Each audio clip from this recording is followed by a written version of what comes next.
Bill, thanks for joining me this afternoon. We're here to talk about the importance of teams. Why is it so important for organisations to be focusing on their teams in this environment? Well, hi, Jules.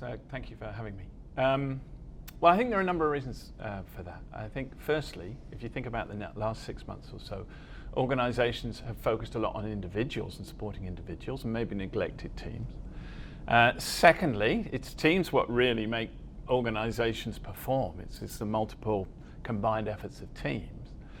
And thirdly, you've now got this situation where you've had face-to-face teams, then you've gone to virtual teams, and now we've got what I would call hybrid teams. We've got some people going back into the office, some people not, some people going back on different days. So you've got this hybrid teams, and the rules of the way that team work seems to have changed. So it's a really good time to just start discussing how are we going to make this team, in whatever form it's in, as high performing as possible.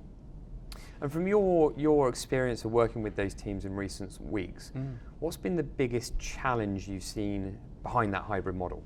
I think, there are a number of different challenges. So it's probably difficult, depending on the team and the context, it's difficult to single out one.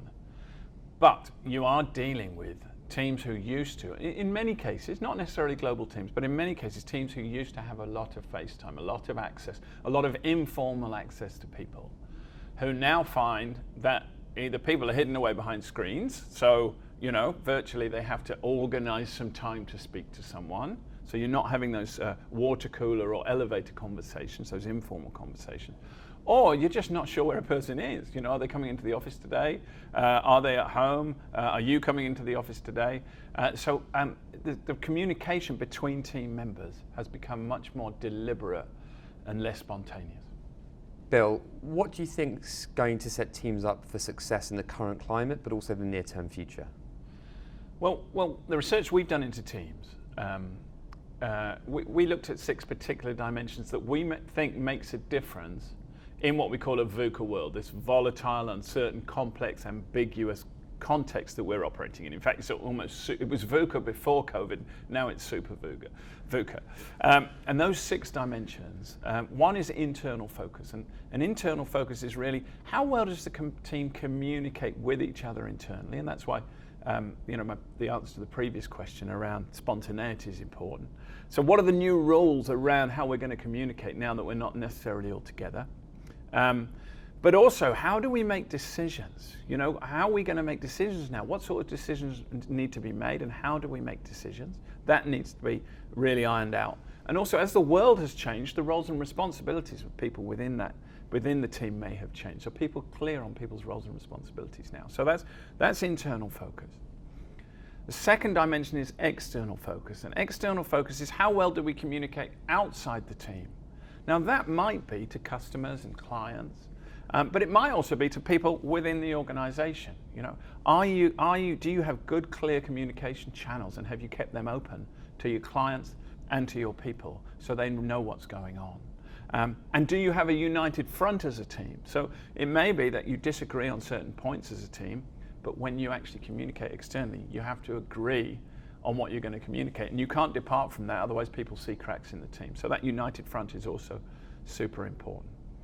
The third area is spirit, and I think spirit is something that has been impacted quite badly, in the whole COVID pandemic, and there are opportunities therefore for teams to improve their team spirit, and that's how do you rebuild trust when you're not around each other all day? How do you rebuild trust? You've had a lot of people actually onboarded over COVID, during this time of COVID. They've actually come into the team, but they haven't met any of their colleagues yet.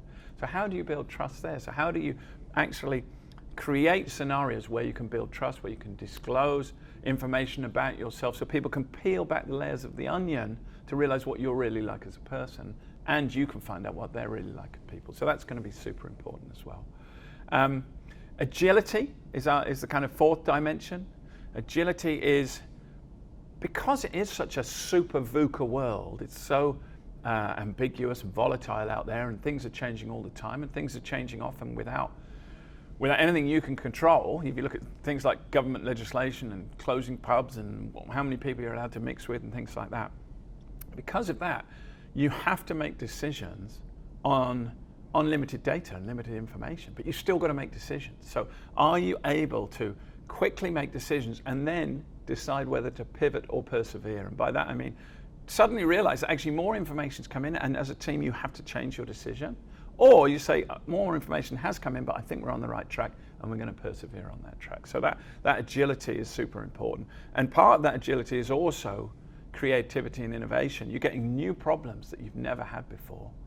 How good are you as a team at actually solving those problems and coming up with creative solutions? The fifth area is around resilience. You know, and you know, our resilience is being tested. Sometimes actually resilience pulls the team together.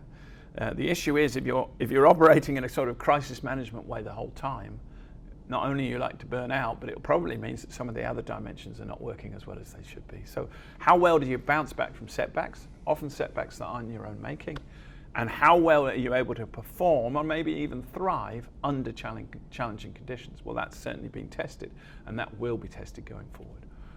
And the last dimension is one of leadership. Now, often people think of that as the team leader, but it's not just the team leader. It is how well the team leader sets the vision for the team, and that vision might change depending on the business context. You know, is the leader being agile enough in changing that vision? And how well does the team leader support and challenge the rest of the team to contribute to that vision, to step up and perform? So that, you know, how well do they mix the arm around the shoulder, or it have to be a virtual arm, or one at 2 meters away or whatever, with actually having those difficult conversations they need to have to help people, make sure that people do step up and still dealing with poor performance.